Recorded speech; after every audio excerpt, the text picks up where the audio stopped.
bahas mengenai sedikit review dari minggu lalu. Ini nanti akan saya tampilkan. Saya mengambil contoh dari punyanya Mbak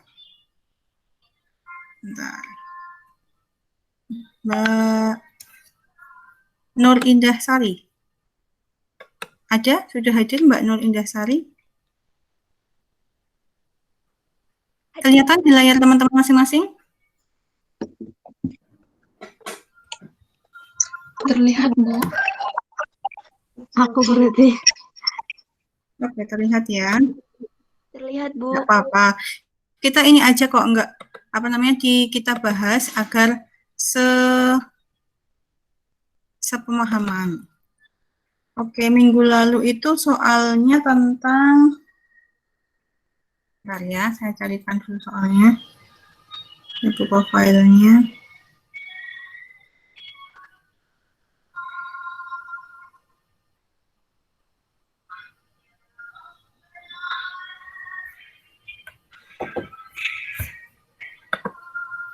Kemarin soalnya itu yang mana ya?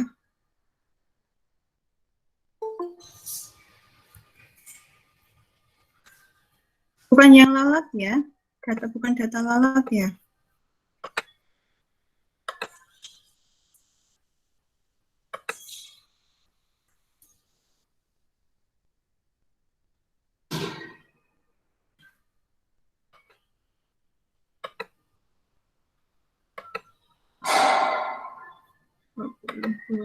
Oh ya, kemarin itu kan kita membahas tentang latihan soal dari file yang saya share ke teman-teman untuk menggambarkan bagaimana membentuk tabel distribusi frekuensi dan menggambarkannya dalam bentuk grafik.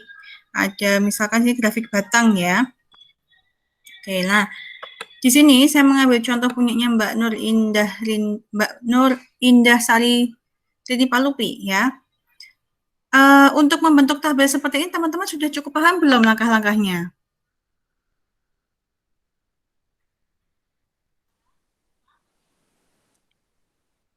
Halo? Ini untuk teman-teman semuanya, untuk yang membentuk tabel distribusi dulu, sudah cukup paham belum langkah-langkahnya bagaimana kok bisa membentuk tabel seperti ini? Paham. Ya, paham ya? Ini kan totalnya kemarin berapa ya? Total datanya, bentar.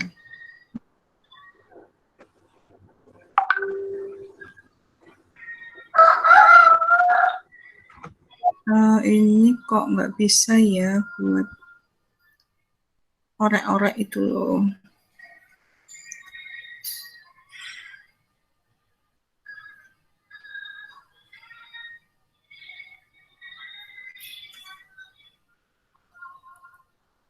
Nah, soalnya ini kok nggak mau.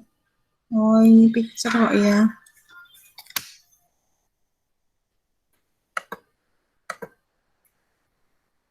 Oh, ini aja deh.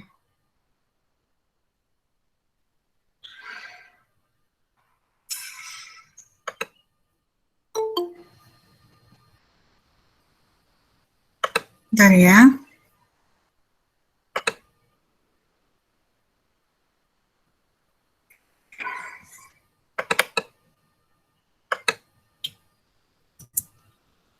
Oke, jadi dalam membentuk suatu tabel distribusi frekuensi itu langkah-langkah yang pertama teman-teman harus lakukan adalah dengan menentukan nilai terendah atau nilai minimum dan nilai maksimumnya. Kemarin seperti itu ya untuk menentukan range-nya. Nah, kemudian setelah range kita temukan, kemudian kita menentukan ini sebentar. Soalnya filenya itu harusnya bisa dicoret-coret, maksud saya biar kelihatan ini.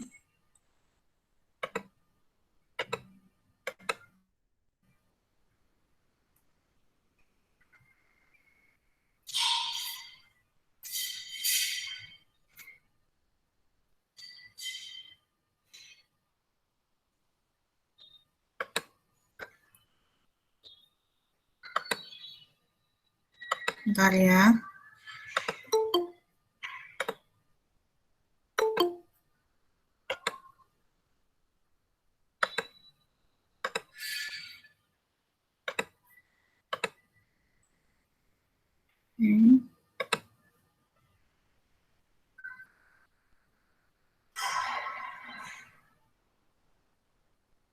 Ibunya agak-agak lemot nih. Oke. Aduh, ini kenapa ya? Jadi kemarin untuk langkah-langkah menentukan bagaimana membuat tabel distribusi frekuensi, itu teman-teman harus memperhatikan jumlah datanya. Ya, jumlah datanya itu yang pertama misalkan jumlah data, teman-teman bisa notasikan sebagai N, ya, N-nya ini berapa. Kemudian kita cari untuk nilai maksimumnya. Kemudian dari data tersebut cari nilai minimum. Ya, misalkan ini nanti kita selisihkan disimbolkan dengan R. Kemudian berdasarkan aturan Starcase-nya, untuk menentukan jumlah kelas, ya ini jumlah kelasnya. Jumlah kelasnya bagaimana? Kita notasikan sebagai K. K itu adalah 1 ditambah 3,22 dikalikan log N. N-nya ini dari jumlah data yang teman-teman dapatkan di awal tadi. Kemudian untuk lebar kelas, kita notasikan sebagai, ada yang menotasikan ini sebagai I atau C, ya. Yang mana I itu adalah R dibagi K. Ini kan langkah-langkahnya. Jadi, yang pertama tentukan jumlah kelas, yang kedua kita cari range-nya, yang ketiga kita mencari nilai atau banyaknya kelas, dan yang keempat adalah intervalnya. Ini langkah-langkah awal dalam menentukan informasi dalam pembentukan tabel distribusi frekuensi. Jadi, makanya teman-teman tadi bisa menentukan ada kelasnya ada 7, kemudian ada misalkan intervalnya 9 dan seterusnya. Kemudian langkah berikutnya, misalkan ini sebagai sampelnya ya. Katakanlah ini data awal yang kita punya, ya. Data awal yang kita punya. Kalau kita track di sini, nilai terendahnya berapa teman-teman? Kelihatan nggak nilai terendahnya berapa di sini?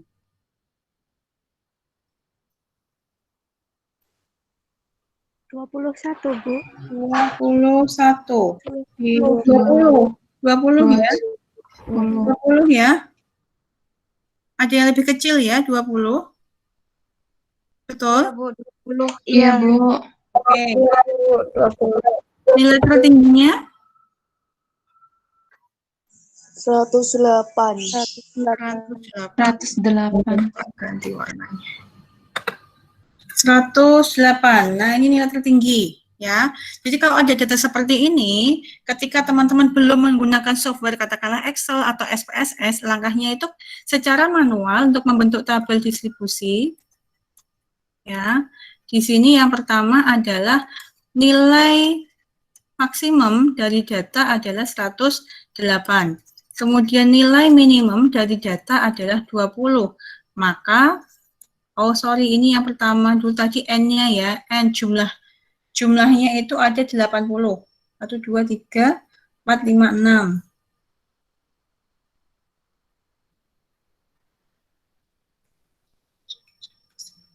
14 dikalikan 6, 80 ya, berarti N total datanya ada 80.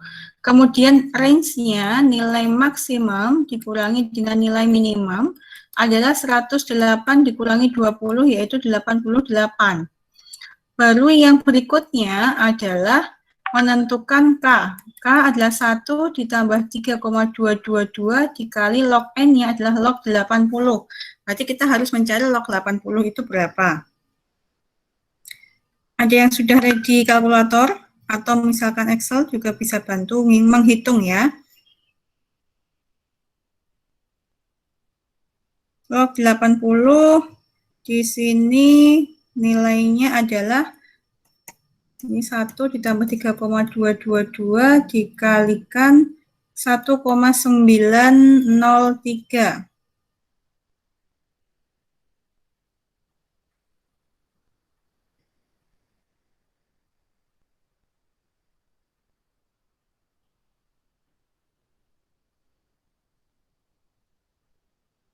Jadi ini sekitar 7,131. Kalau kita bulatkan ada 3 kelas. Ini langkah yang pertama dulu. Jadi seperti ini ya. Jadi kita punya nanti yang keempat, semoga kelihatan nih, interval atas ya. Interval yang keempat atau rentang kelasnya adalah range dibagi dengan banyaknya kelas, yaitu 88 dibagi banyaknya kelas adalah 7. Sekitar 12,571 atau kalau kita bulatkan rentangnya adalah 13. Nah, seperti ini. Ini adalah informasi awal dalam pembentukan tabel distribusi frekuensi. Lalu, yang berikutnya kita akan menggambarkan atau menampilkan dalam bentuk tabel ya. Di sini saya slideshow. Oke.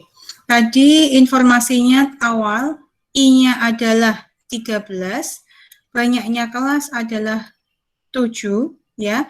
Nilai minimumnya tadi 20, nilai maksimumnya adalah 108. Jadi dalam membentuk tabel itu ya di sini misalkan kelasnya 1 2 3 sampai 7.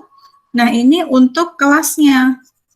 Kelas yang pertama berarti harus mencakup nilai minimumnya. Misalkan kita mulai boleh dari 20 atau di bawah 20 boleh, asalkan kelas pertama mencakup nilai minimal, kelas yang terakhir atau yang paling atas ini ya, mencakup nilai maksimumnya. Jadi kalau kita mulai dari 19 pun boleh, asalkan nanti 108 tetap masuk di kelas yang ke-7.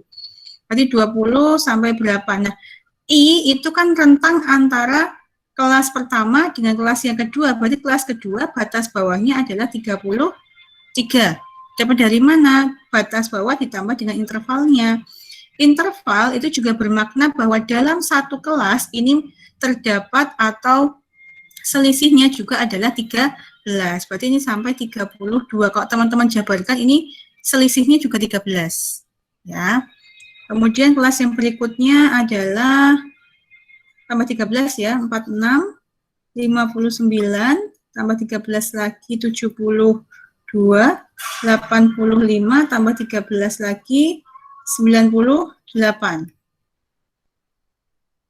Sehingga batas atas kelas kedua adalah 45, ini 58, 71, 84, 97, ditambah 13 ya, berarti 110. Seperti itu. Jadi nilai minimum, di sini nilai minimalnya,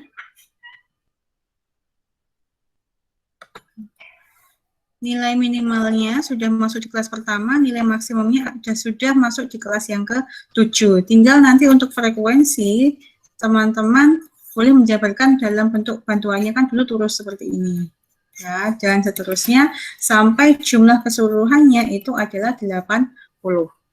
Ini untuk dalam membentuk tabel distribusi frekuensinya. Nah, kemudian dalam tabel distribusi frekuensi kita juga bisa menentukan frekuensi kumulatifnya. Sini, frekuensi kumulatif untuk yang kurang dari atau yang frekuensi kumulatif yang lebih dari. Kumulatif lebih dari. Nah, ini juga bisa kita bentuk. Yang mana di sini untuk frekuensi kumulatif kan secara definisi dia adalah frekuensi jumlahan di sini ya untuk keseluruhannya. Misalkan untuk yang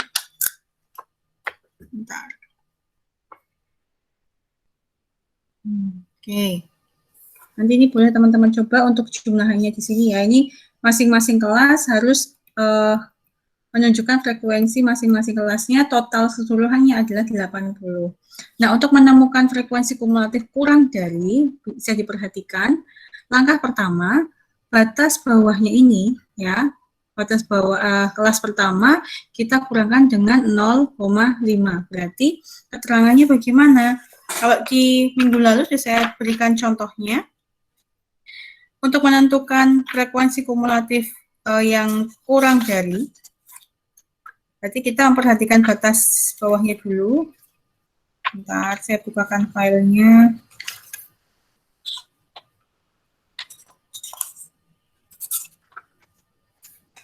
Nah, di sini keterangannya nanti adalah yang kurang dari batas bawah yang pertama, yaitu 19,5. Nah, berapa jumlah data kumulatif yang ada nilainya yang kurang dari 19,5? Kan belum ada, karena nilai minimumnya adalah 20, maka frekuensinya adalah 0. Kemudian di kelas kedua, di mana dia kurang dari batas bawah kelas kedua adalah 32,5. Nah, misalkan ya, di sini frekuensinya jumlahnya adalah 10, maka di sini frekuensi kumulatif yang kurang dari 32,5 adalah yang 10. Kemudian yang berikutnya, kelas ketiga kurang dari batas bawah yang ketiga, 45,5, berarti jumlahan frekuensi dari kelas pertama dan kelas yang kedua. Misalkan di sini 5, berarti jumlahnya di 15. Dan seterusnya, gitu ya. Sama seperti tugas yang sudah teman-teman kemarin kerjakan, seperti itu. Oke. Nah, setelah membentuk tabel distribusi frekuensi, kita bisa menyajikan data itu dalam bentuk tabel ataupun dalam bentuk grafik ya. Dalam bentuk grafik ada diagram batang, ada diagram garis, ada diagram lingkaran, dan seterusnya. Kemudian berdasarkan data tersebut, setelah kita kelompokkan, kita bisa menghitung ukuran pemusatan dan juga ukuran dispersi atau persebaran data. Yang mana jenis-jenis untuk ukuran pemusatan dan ukuran dispersi data yang mungkin teman-teman pernah temui itu seperti rata-rata, kemudian median, modus, itu untuk yang ukuran pemusatan ya. Ukuran pemusatan itu harga tengah di sini ya. Kemudian persebarannya itu adalah berupa variansi, kemudian dispersi, dan seterusnya. Bentar. Apakah ada yang masih ingat? Oh, misalkan teman-teman ingat ya, data yang data tunggal misalkan. Kita memperhatikan di sini, ya ini untuk ukuran data tunggal misalkan. Bentar.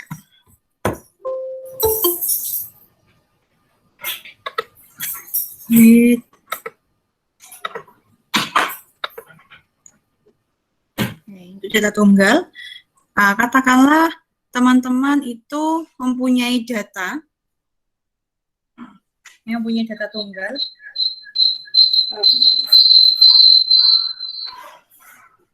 Oke, punya data tunggal. Misalkan di sini ada 5 data terkait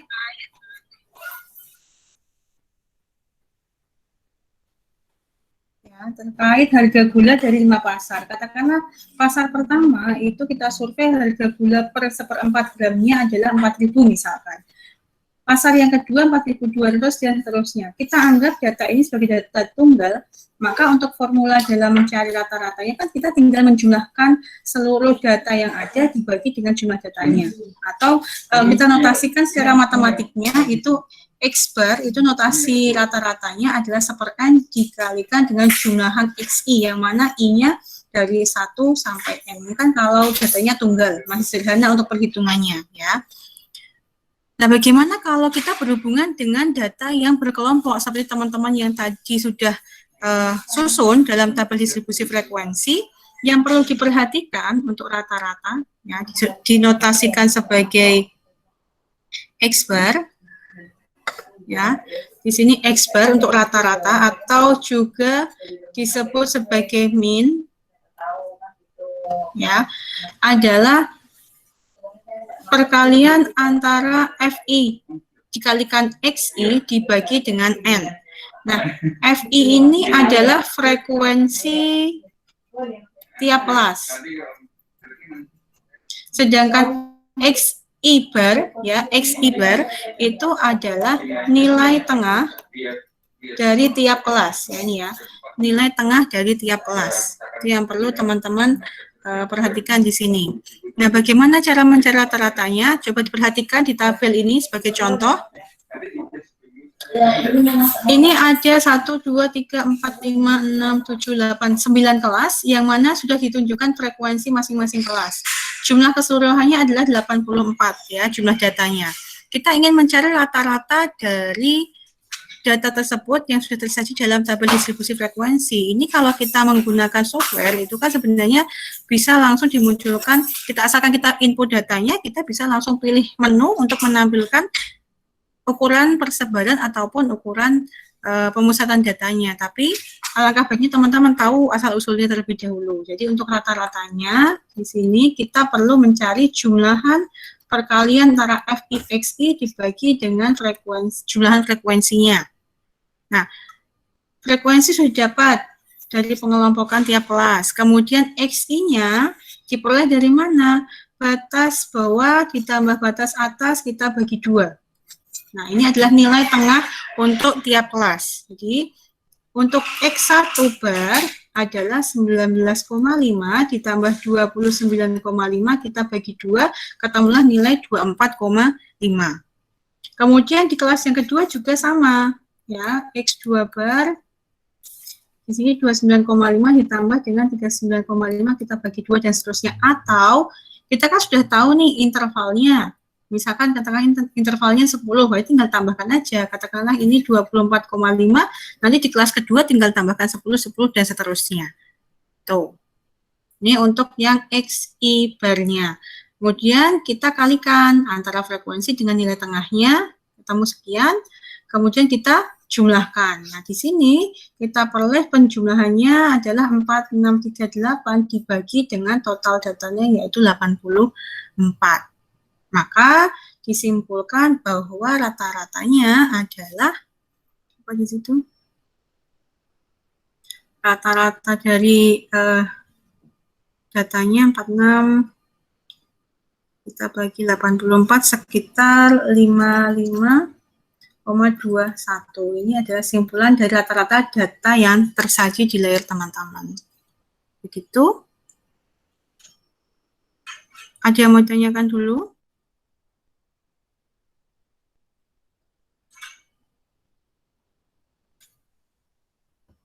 Cukup paham ya kalau untuk yang rata-rata masih mudah ini ya.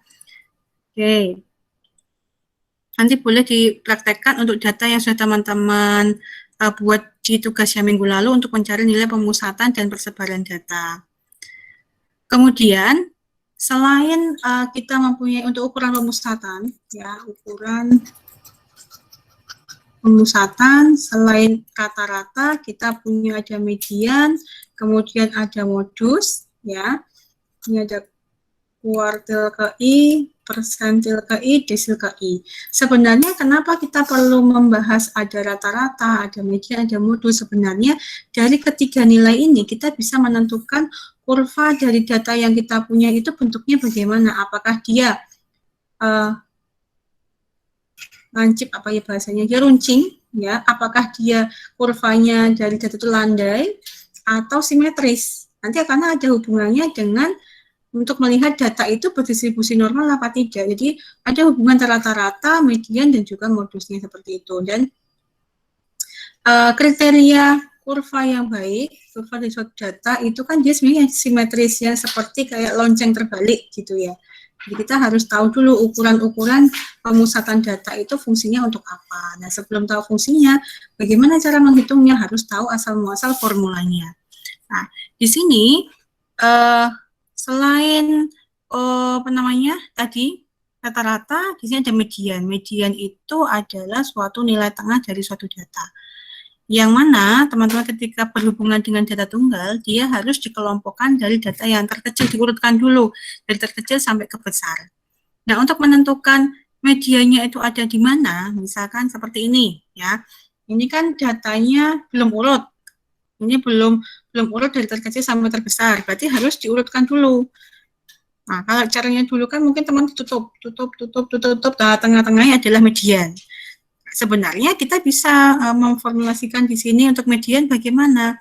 Jika datanya itu ganjil, ya, jumlah datanya ganjil, maka letak medianya ada di XK plus 1, di mana K-nya adalah N-1/2. Jadi ketika K-nya itu adalah 5, ya, maka, N-nya adalah 5, K-nya adalah 5 min 1 per 2, kan ketemunya 2. Sehingga medianya ada di X2 plus 1 atau data yang ketiga setelah diurutkan. Jadi misalkan data yang sudah urut 2, 2,5, 3,7, 4, dan 5. Berarti data yang ketiga ini data pertama, kedua, di sini adalah medianya. Itu kalau datanya ganjil. Sedangkan jika jumlah datanya genap, misalkan N-nya adalah 6, maka medianya bagaimana? Dia adalah nilai di antara XK dengan XK plus 1, di mana K-nya adalah N per 2. Jadi kalau N-nya adalah 6, maka K-nya kan 3, sehingga medianya adalah di antara X ketiga dengan X yang keempat. Itu kalau nilainya data yang tunggal, seperti ini. Ya, ini yang genap. Nah, kalau yang berkelompok, yang perlu teman perhatikan adalah mencari letak di mana median itu berada. Ada di kelas yang keberapa, ya. Karena formula dari median di sini, kita mencari median bagaimana? Batas bawah kelas yang memuat median, ya, kita jumlahkan dengan interval ini, C itu sama dengan I, ya, sama aja dengan interval. Kemudian kita kalikan jumlahan data kita bagi 2, dikurangkan dengan frekuensi kelas sebelum median dibagi dengan frekuensi kelas median itu sendiri. Ini adalah formula untuk yang median. Nah, coba perhatikan di sini. Semoga saya nggak terlalu cepat ya. Kalau terlalu cepat boleh di ini, Ibu jangan cepat-cepat. Boleh di chat. Ya, kalau misalkan tidak mau bersuara. Nah, untuk median kelas yang berkelompok, ini kan jumlah datanya ada 100, ya. Berarti kalau berhubungan dengan data tunggal tadi, N-nya adalah 100, maka A-nya itu kan N per 2, yaitu 50. Sehingga letak medianya harusnya adalah setengah dari jumlahan X ke 50 ditambah dengan X ke 51. Apakah teman-teman bisa menemukan data ke-50 dan data ke-51 itu ada di mana? Nah, bagaimana cara ngeceknya? Diperhatikan dari frekuensi kumulatifnya atau frekuensi tiap kelas. Di kelas pertama baru memuat 2 data. Ya, baru data ke-1 dan data yang kedua. Kelas kedua, setelah kita perhatikan, baru 5 data yang termuat. Karena ini jumlahnya kan 5. Kemudian kelas yang ketiga, 1, 2, 3, baru memuat berapa? Apa ini? Berarti kan 5 tambah 11, baru kan 16. 16 tambah 20 jadi 36. 36 dengan 32, nanti di sini termuatnya adalah 68. Betul ya? 8. Oke. Berarti data ke 50 dan data ke 51 letaknya ada di kelas yang saya beri tanda merah ini, tanda kotak ini. Ada di situ, tapi kan kita tidak tahu ya siapa data ke 50 dan data ke 51. Sehingga dengan menggunakan formula median untuk data berkelompok, kita bisa menentukan tadi kan rumus median adalah batas bawah atau L0 ditambah dengan I atau C, boleh notasinya. Ini N per 2 min F besar. Nah, ini dibagi F kecil M. Nah, seperti ini. Batas bawah kelas yang memuat median, berarti 70, kita kurangkan 0,5. Karena batas bawah kan, untuk sebagai presisinya kita harus kurangi dengan 0,5 kalau bentuknya ini puluhan. Kalau satuan berarti ya skalanya lebih kecil lagi, pengurangnya 0,05. Intervalnya adalah 10. Ini kan selisihnya 10, ini 10 ya, selisihnya. Berarti kita tahu bahwa L0-nya adalah 70 dikurangi 0,5, kemudian intervalnya adalah 10, N-nya tadi adalah 100. Nah, F besar M definisinya adalah frekuensi kelas sebelum median, letak median. Frekuensi kelas sebelum median kan ada berapa kelas? 1, 2, 3, 4. Nah, ini dijumlahkan frekuensinya. Tadi jumlahnya adalah 36. Itu untuk F besar. Y. Betul ya, 36 ya. Jumlah frekuensi sebelum kelas median, sebentar. Jumlah frekuensi dari semua kelas di bawah kelas median, ya, 36. Kemudian F kecil M adalah frekuensi yang memuat median. Jadi frekuensi kelas yang memuat median yaitu 32. Tinggal kita substitusikan ke formulanya. Sehingga kita peroleh bahwa mediannya adalah 73,875. Seperti itu. Itu untuk yang median data berkelompok. Bisa dipahami ya sampai sini ya? Ya, Bu. Oke.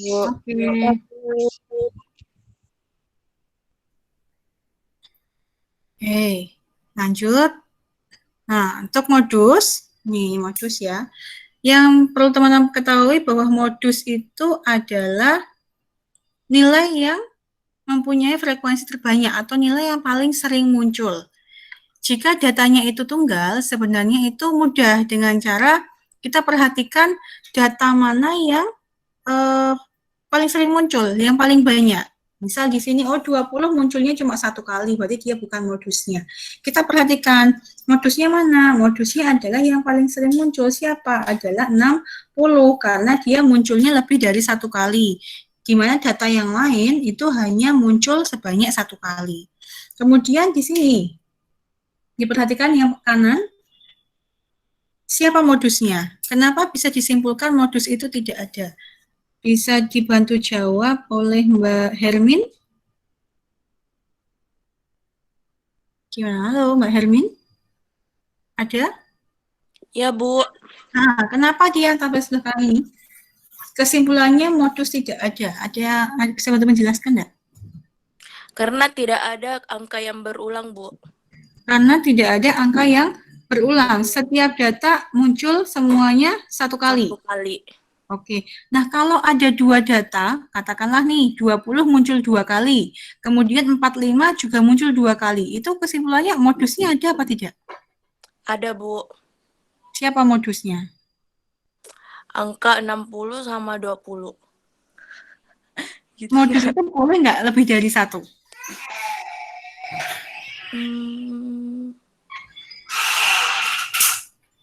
Boleh nggak? Coba, ini teman-teman perhatikan ya, modus itu sebenarnya ada nggak sih modus dalam suatu data itu lebih dari 1? Karena tadi kan secara definisi, modus itu adalah data yang mempunyai frekuensi terbanyak, ya kan? Modus secara definisi ya adalah data yang mempunyai frekuensi paling banyak. Nah, kalau atau terbesar, kalau misalkan ada lebih dari 1, apakah ada kesimpulan modusnya apa tidak? Itu coba nanti teman-teman cari jawabannya ya. Nanti ini dicari. Jika katakanlah ini bukan 80 tapi 20. Terus misalkan ini 60. Ya, berarti kan ini muncul 2 kali, 60 juga muncul 2 kali. Apakah di sini kesimpulannya apakah ada modusnya atau tidak? Gitu. Ini coba dicari ya. Terima kasih ya Mbak Hermi jawabannya. Iya, Bu. Oke. Nah, untuk mencari modus di sini yang data berkelompok, coba diperhatikan formulanya. Untuk modus, kita perlu memperhatikan jumlahan frekuensi dari kelas yang ada. Frekuensi yang paling besar atau yang paling banyak, kalau di sini datanya, berarti kan 32 ya. Ini kan, dari sekian kelas, ternyata frekuensi tertingginya, terbesarnya, atau paling banyak adalah 32. Berarti modusnya itu terletak di kelas yang ke-5. Entah itu nilainya berapa kan kita belum tahu, karena kita tidak menjabarkan masing-masing anggota dari kelas yang ke-5. Sehingga kita menggunakan bantuan formula ini, bahwa modusnya adalah batas bawah kelas yang memuat modus, ya, tetap sama seperti ini, ditambah dengan intervalnya berapa. Nah, F1 secara definisi dia adalah selisih antara kelas yang memuat modus dengan frekuensi sebelumnya. Yang mana sih? Kelas modus itu kan frekuensi 32. Kelas sebelum modus itu adalah 20, sehingga tadi F1-nya adalah 32 min 20. Sedangkan F2 adalah selisih antara kelas setelahnya, selisih kelas modus yang memuat modus dengan setelahnya, 32 min 25. Itu secara definisi, sehingga kita punya di sini 69,5 ditambah dengan intervalnya 10. Nah, ini tadi berapa? 32 min berapa tadi? 20. 20. Oke, dibagi dengan 32 min 20 ditambah 32 kita kurangkan dengan 25. Nah, seperti ini. Jadi kita punya modusnya ini berapa nih? 12 dibagi 12 ditambah 7. Betul?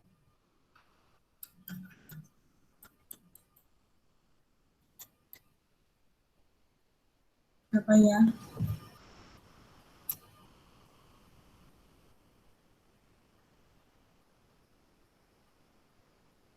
Oke. 12 kita bagi 19. Ya. Kita kalikan 10. Ditambah 69,5. Jadi sekitar 75,82.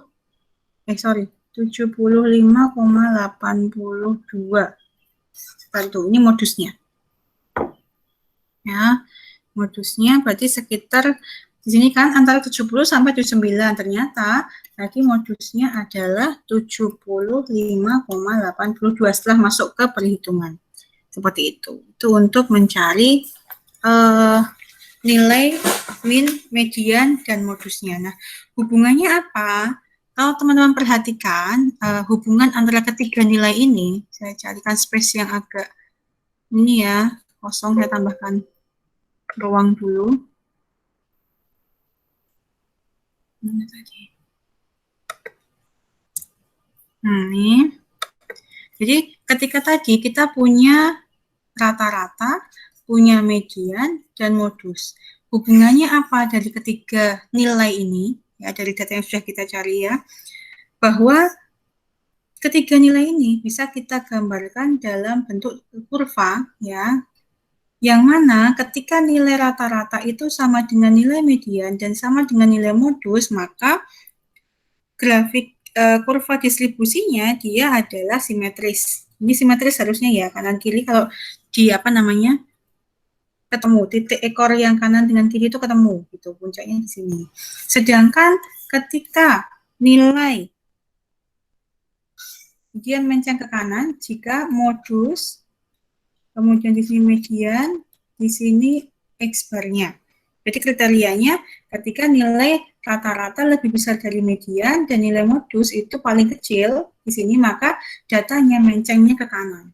Sedangkan untuk yang kriteria yang ketiga, kemiringannya menghadap ke kiri, jika nilai rata-ratanya terkecil, ini median, dan di sini adalah modus, ini kriterianya.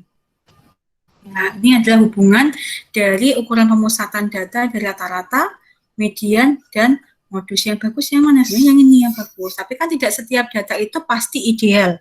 Ya, tidak setiap data itu pasti simetris. Ini tidak selalu. Ya, ada yang miring ke kanan. Ini gambarnya harusnya lebih bagus. Miring ke kanan tuh. Nah, seperti ini ya. Kemudian yang miring ke kiri, misalkan, nah gini. Tuh, menghadap kanan dan menghadap ke kiri. Ini kriterianya seperti ini.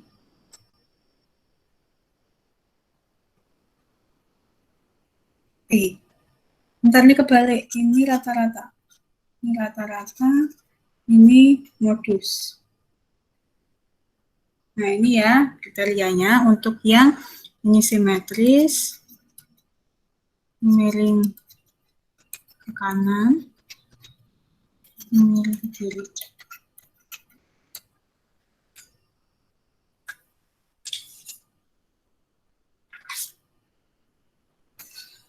Ya, nah ini nanti juga ada hubungannya dengan keruncingan. Jadi ini adalah nilai dari kurtosis dan squareness-nya.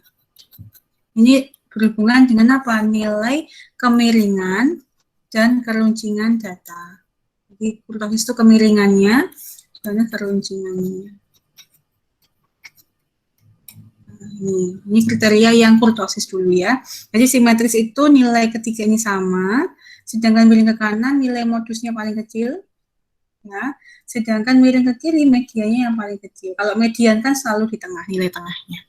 Seperti itu. Ini adalah hubungan antara rata-rata, median, dan juga modusnya. Ya, ada yang mau ditanyakan sampai sini, teman-teman?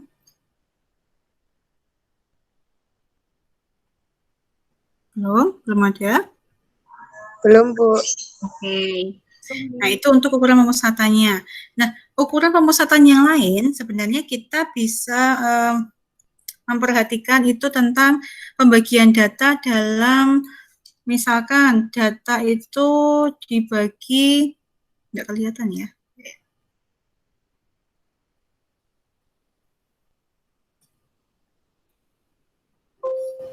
Oke.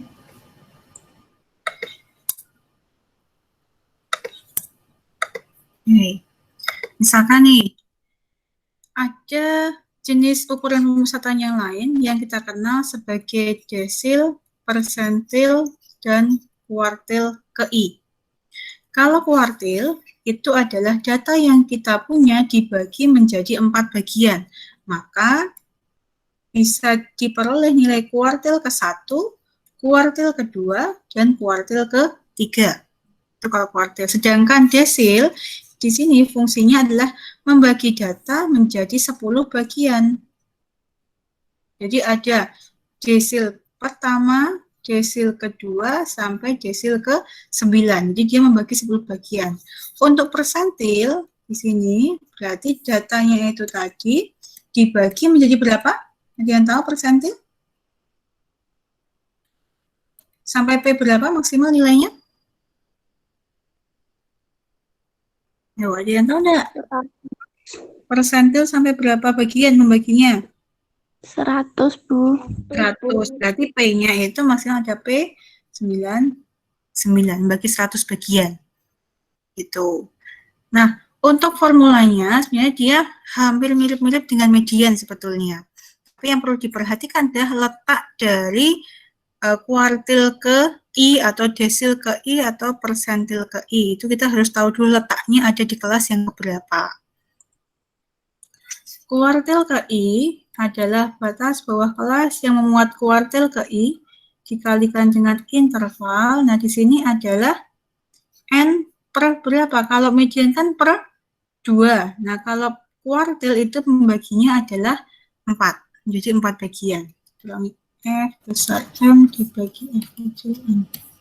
Hampir sama. Jadi yang membedakan adalah pembagi datanya. Oh. Nah, saya cek di sini ada nggak formulanya. Oh, nggak ada, benar. Saya tuliskan aja di sini ya. Nanti silakan membuat resume sendiri dari coret-coretan saya ya. Biar lebih rapi.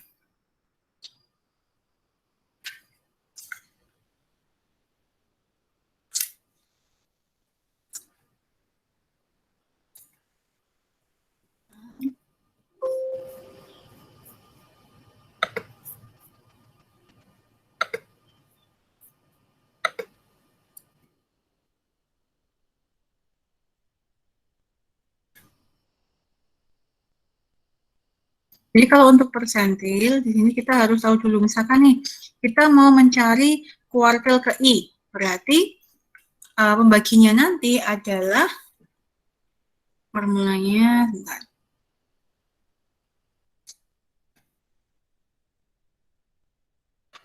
Nah, di sini, ini harus ada I-nya. Jadi saya revisi ya, bentar. Kita hapus dulu.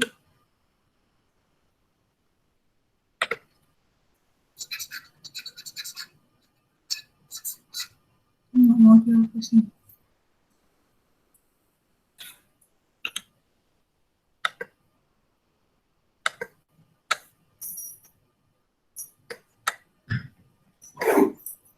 Oh, nggak mau.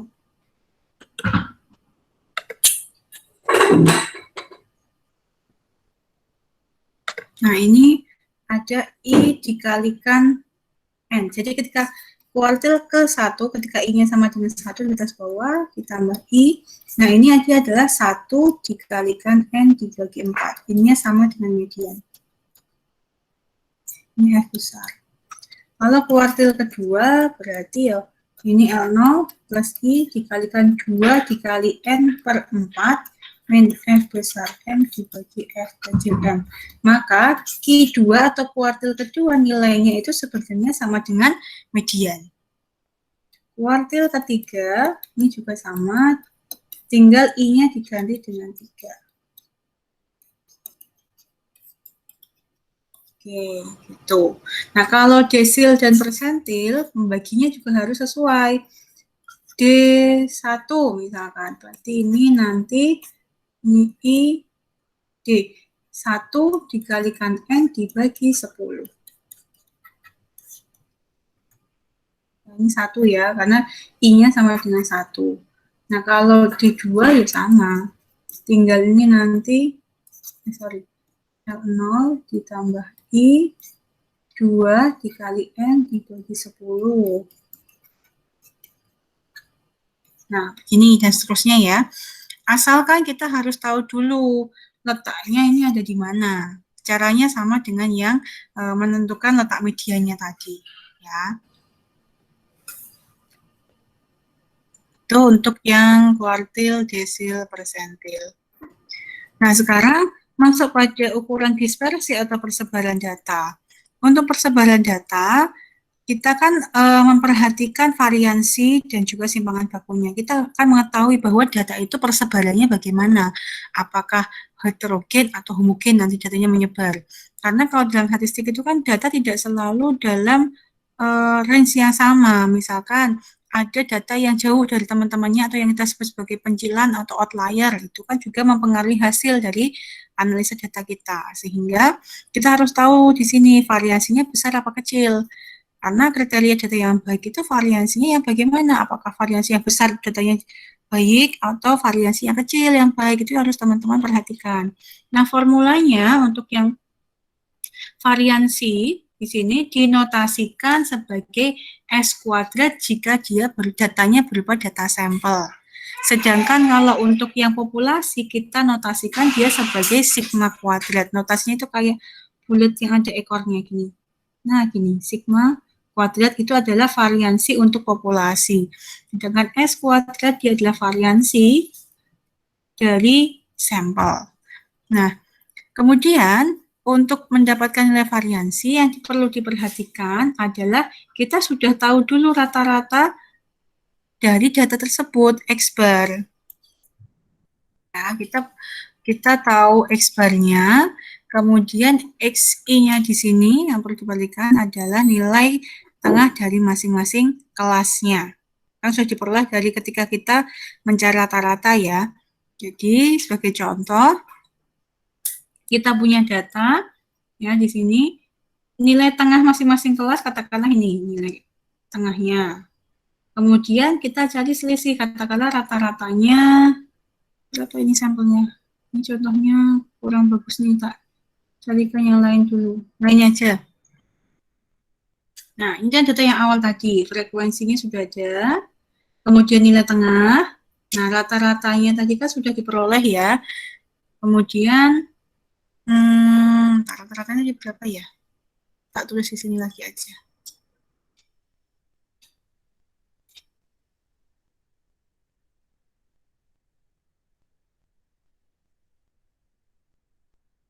Hmm, 55,21 ya. Kenapa ya? Nah, ini ya. Diperoleh tadi rata-ratanya adalah 55,21. Nah, untuk formula yang data interval yang sampel atau S kuadrat, dia ada formulanya seperti ini. Ya, di mana rata-ratanya sekian. Tuh, jadi 1/n dikalikan jumlahan FI dikalikan XI min X bar kuadrat. Nah, formulanya kayak yang ini ya. Tuh. Sekarang kita tentukan dulu nilai mutlak dari XI min X bar. Kenapa dimutlakkan? Agar nilainya itu selalu positif. Jadi kita punya XI-nya kan 24,5. Kita kurangkan dengan rata-ratanya. Jadi dikurangkan. Misalkanlah ketemunya adalah 30,71. Jadi ini nanti dapat dari mana?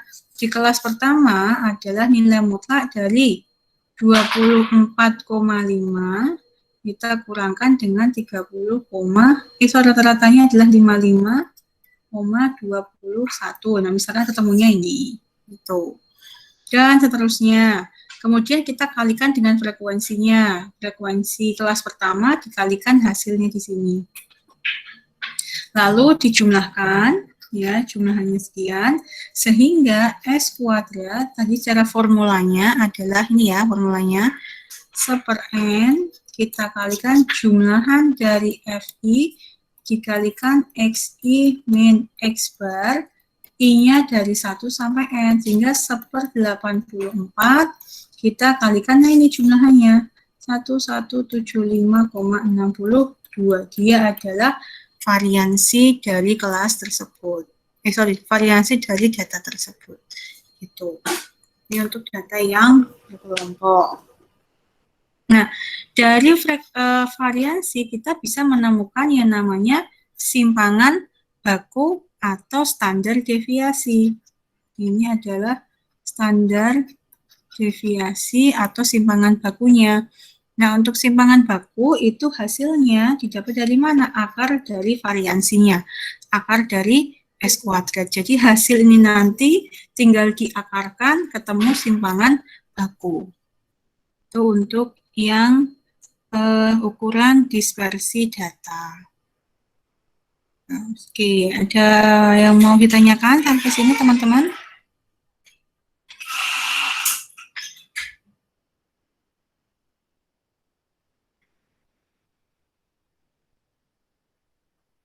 Kalau dari tugas yang minggu lalu cukup paham kah?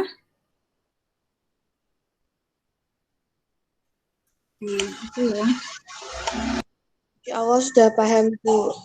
Oke. Yang lalu.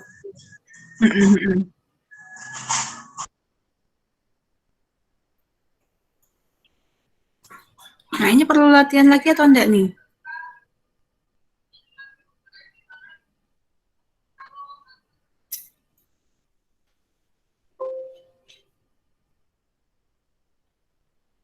Ini saya bagikan ke teman-teman ya, orang-orang ini tadi ya. Iya Bu. Iya Bu. Iya, Bu.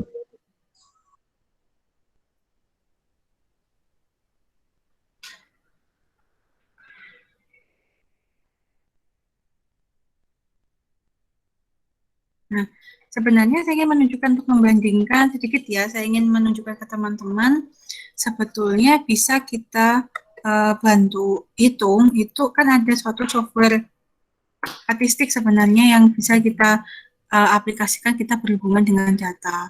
Selain Excel ya, Excel kan memang kita harus tahu formulanya untuk mendapatkan nilai-nilai atau ukuran-ukuran yang kita ingin dapatkan, misalnya kayak rata-rata, bisa pakai average, kemudian median itu formulanya apa, kalau di Excel dan seterusnya, kita harus tahu formulanya. Nah, ini saya tunjukkan cuma untuk menampilkan bahwa ada satu software yang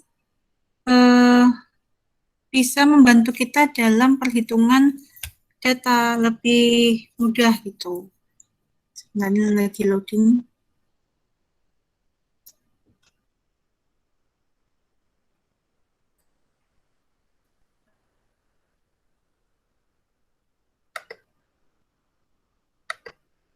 Nah, adakah yang sudah pernah mendengar tentang SPSS? Sudah muncul ya di layar teman-teman ya. Nah, ini.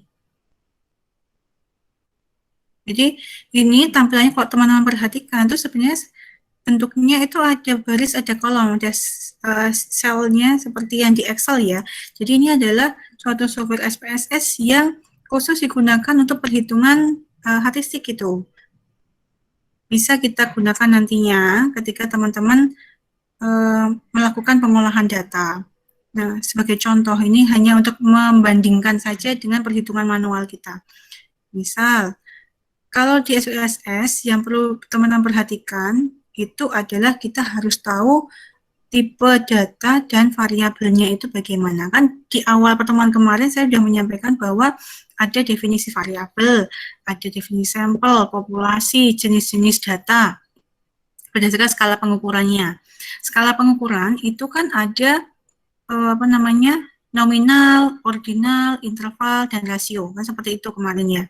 Nah, untuk pengklasifikasian itu berhubungan dengan data yang akan kita inputkan di sini.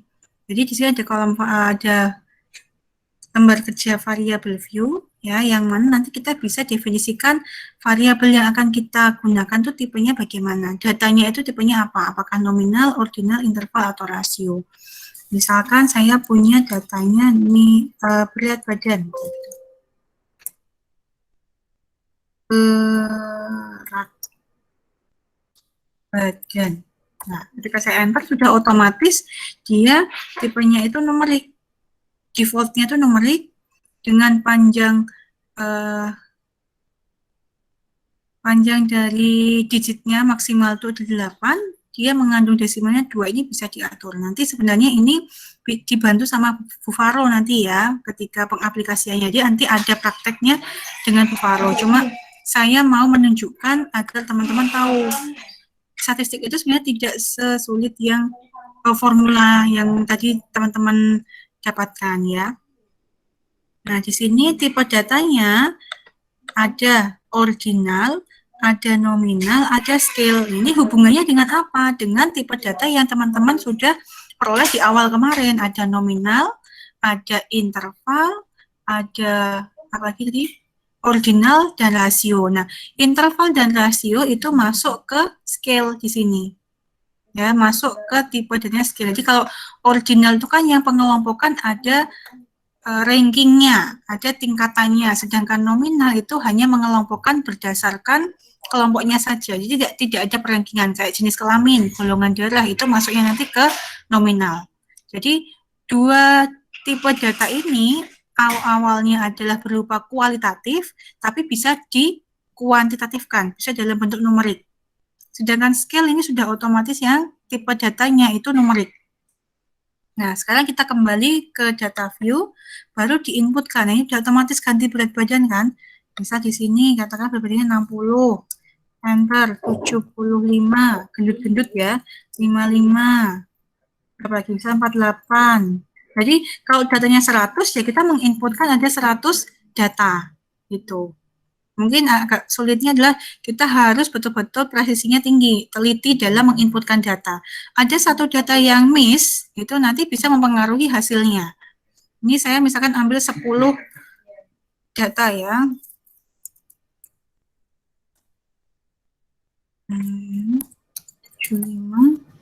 Katakanlah ini adalah penelitian tentang obesitas atau apa gitu kan bisa ya. Nah, ada 10 data, misalkan ini mau dicari rata-ratanya. Kalau rata-rata yang tunggal kan tinggal dijumlahkan dibagi 10. Atau kalau di Excel kan menggunakan rumus average, di-drag ke semua selnya, ketemu ya rata-ratanya ya. Nah, kalau di SPSS nanti itu ada pilihan di sini ada analyze. Nah, teman-teman tinggal memilih deskriptif statistik ya, analyze, deskriptif statistik, masuk ke bisa frekuensi, bisa deskriptif. Misal yang frekuensi saya klik, kemudian ini variabel yang kita punya, pindahkan ke kotak variabel, kan awalnya kan di sini nih. Nah, pakai panahnya, diklik seperti ini, pilih yang statistik. Nah, ini kan ada min, ada median, ada modus, tinggal centang-centang aja yang mau dicari mana. Jadi kita tidak menghitung rumusnya. Kalau di Excel kan harus tahu rumus, average, atau median, atau modus seperti itu. Tapi kalau di SPSS tinggal klik mana yang dibutuhkan. Misal min, median, dan modus. Kuartil juga bisa, misalkan kuartil, atau juga persentil juga boleh. Persentil ke berapa? Misal persentil ke misalkan persentil ke 20 atau berapa, add. Kemudian variansi, under deviasi, continue, kemudian baru oke. Ya. Setelah oke, nanti akan muncul di outputnya hasil perhitungannya. Langsung otomatis di sini. Nah, ini datanya ada 10. Kelihatan ya? Nggak terlalu kecil kan? Datanya jumlahnya 10. Kemudian rata-ratanya, misalkan ini adalah 60,8, medianya 62,5, modusnya adalah 65, dan seterusnya, termasuk pada kuartil. Ini kuartil ke-1, kuartil ke-2, kuartil ke-3. Ini persentil ke-20. Jadi sudah muncul tabel otomatis hasilnya. Bisa dipahami sampai sini ya. Jadi bisa membedakan hitung manual, tadi pakai rumus, kemudian bisa diterapkan juga menggunakan bantuan Excel, tapi harus tahu formulanya. Juga dengan satu software bantuan di sini adalah SPSS namanya.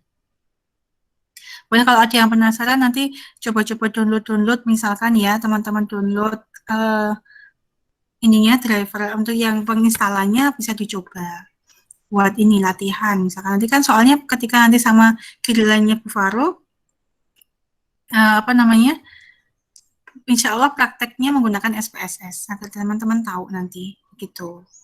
Ini cuma saya memberikan gambaran bahwa ada software yang membantu kita dalam perhitungan. Jadi tidak sesulit ketika kita menjabarkan atau menghitung secara analitik. Semua cara itu kan pasti ada kelebihan dan kekurangannya. Menghitung manual kita juga harus teliti, ya kan? Harus tahu formulanya. Pakai Excel pun, misalnya pakai software Excel juga harus presisinya tinggi, harus tahu formulanya dan sebagainya. Dan ini juga yang SPSS juga sama. Mungkin kelemahannya ketika datanya banyak, kita harus menginputkan itu harus betul-betul teliti, ya, mengklasifikasikan jenis datanya. Nah, kemudian menentukan uji statistik apa yang akan digunakan. Kan nanti banyak uji statistik yang digunakan sesuai kebutuhan. Ya, ada regresi, ada uji beda rata-rata, dan sekarang kita bahas selanjutnya nanti. Begitu, ada yang mau tanyakan sampai sini?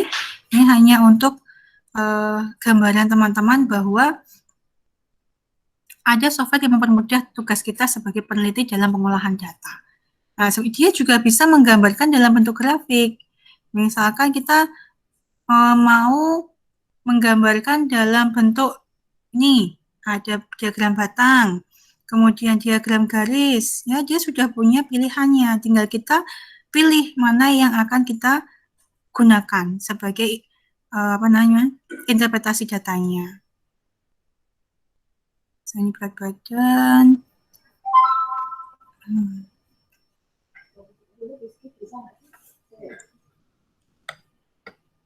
Begini misalnya, tinggal diterap atau ini aja misal. Nah ini berat badan. Nah bisa seperti ini. Tuh, jadi kita tinggal pilih-pilih tarik variabel-variabelnya seperti itu. Kalau membuat grafik pakai Excel sudah bisa kan ya?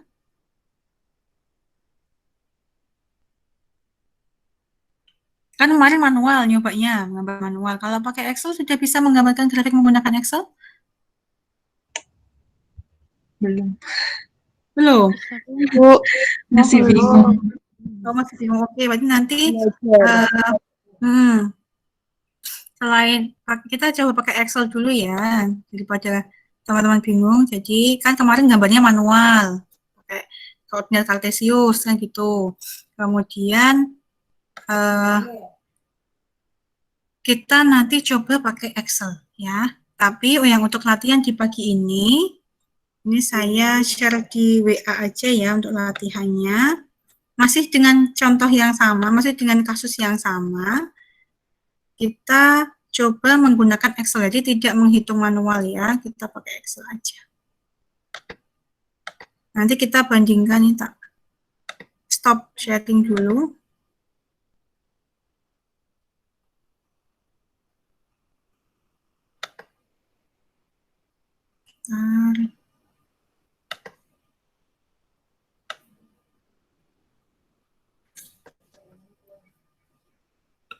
Ini buat latihan aja ya, buat latihan untuk memperlancar konsep teman-teman. Jadi tidak perlu dikumpul, hanya saya pengen tahu progresnya dalam membuat atau menghitungnya sebentar. Ini grup statistik mana ya? Saya share di grup statistik ya. Untuk latihan, ini latihan aja. Nanti kita review sama-sama. Baik, Bu. Di grup statistik ya. Sudah masuk ya? Sudah, Bu. Oke, nah, ini kan masih kita sampai jam 9:30 kan, masih ada waktu 1 jam. Monggo dicoba dulu. Nanti sambil saya bantu di Excel-nya. Boleh langsung ke Excel, enggak apa-apa. Tapi ini dalam 1 jam ini coba dianalisa dulu bagaimana mencari nilai-nilai ini. Gitu. Oke, gitu ya teman-teman ya. Nanti kita lanjut di WA Group ya. Ya, Bu. Oke, terima kasih hari ini latihan dulu. Nanti saya follow up di grup. Terima kasih. Assalamualaikum warahmatullahi wabarakatuh. Waalaikumsalam. Waalaikumsalam warahmatullahi wabarakatuh. Terima kasih. Sama-sama. Terima kasih, Bu. Bu, izin ngajar nanti pulang. Izin ngajar dulu.